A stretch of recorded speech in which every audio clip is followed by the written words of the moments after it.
Thank you, Mr. Chairman. And Dr. McCarthy, I appreciate you all being here. And I just wanted to ask you the follow-up that I was talking with Mr. Rand about. It seems like there's many cases in my district where the VA does not appropriately communicate with the caregivers and citing HIPAA, the privacy laws.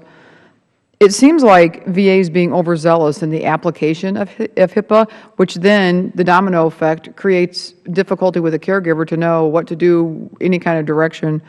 Can you just talk about or shed light on if the VA is doing anything to improve education on privacy laws so that caregivers given appropriate information regarding the treatment so nothing slows the process down? And I appreciate, again, Mr. Rand, the Rand Corporation's research into that. And I just wanted to read one little quick story that is in, we have a handout from Wounded Warriors. And I just want to read this because it goes right in hand with the things we hear in our district. It's this kind of a story. It says, my husband was interviewed by his VA physician, but I was not allowed to go in and assist him and help him remember things and help give an accurate picture of his functioning and health. Goes on to say, you know, I'm the caregiver and I am blocked out of all this information. In our district, we have a lot of cases where the answer from the VA comes back and says, well, they're not listed on the form as an approved, you know, person to get that information, but then they are. So can you just shed light on, is there education going on privacy laws? So there's a lot of education that VA staff are required to do, and every year there's intense education about privacy, and our computer access is restricted if we don't do it. It's very strong education requirement. That very well describes the purposes of release of information and so forth. The caregiver application process, the releases are signed.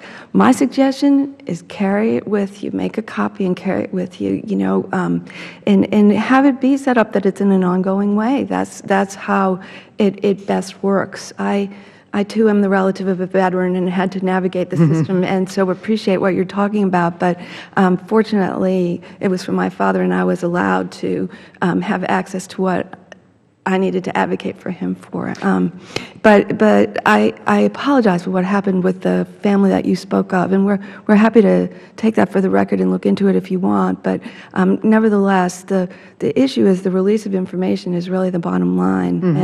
And my advice to the caregivers would be carry it with you. Can I ask you this, though? And I appreciate that, and that's a good idea, and we can certainly recommend that. But a lot of times, when a physician calls back and wants to speak to the veteran, and in some cases, you know, if there's not a speakerphone available or something like that, just say, hey, I'm going to put you on speaker. A lot of times we have situations where spouses are fighting for and in many cases, these are husbands fighting for wives, wives fighting for husbands, and you're on a telephone. And they say, look, I've got the signed paper, I've got this, I've got that.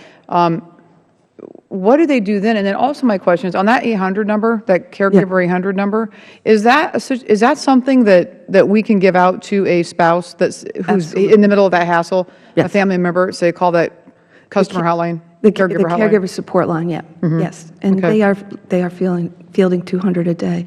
Yeah. So I'm sorry, I lost. Go ahead.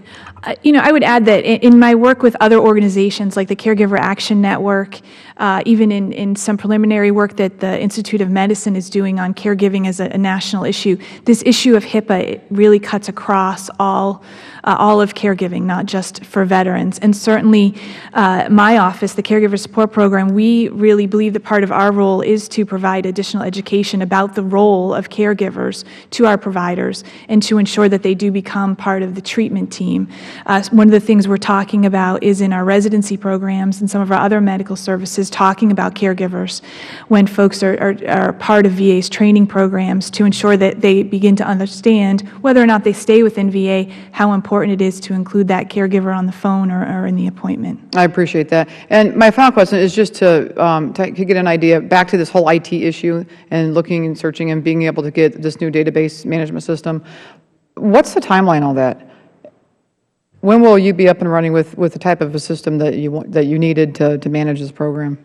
So the system that was developed was kind of piggybacked on another system that was working for something else and anticipated 4,000, and we're at way more than that. So there, at the same time that there was recognized the need to expand, there was recognized also a need for a new system. So we have two processes going on kind of simultaneously. One is to kind of fix what we have while we're developing a new system. And the two are being rolled up. There's money that's been allocated.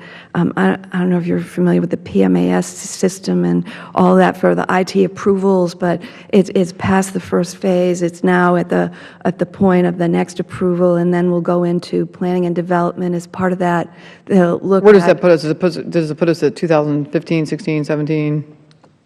Go ahead. So the current goal is to have the fix, or the rescue, as we're currently calling it, in place by the end of this year, and then a new system in FY16.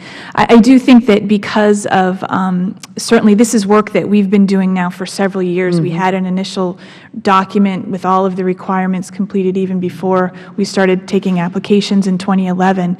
So at this point, what we've been able to do is garner some support around specific reports that we need, and really focusing in on workload and targeting, being able to identify sites where the application process is taking longer than 90 days.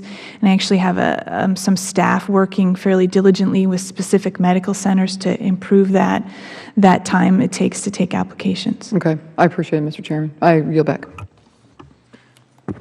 Thank you for your questions, Ms. Walorski, and it sort of is similar to the same question I asked, is that when you ask them for a date, it's very hard to get a date out of the VA, and all the stuff you say is great, but it's hard to hold you guys to a date, and that's one of the frustrations that we have here in this committee. So I want to thank you for being here today. Mr. Chairman, I have just one.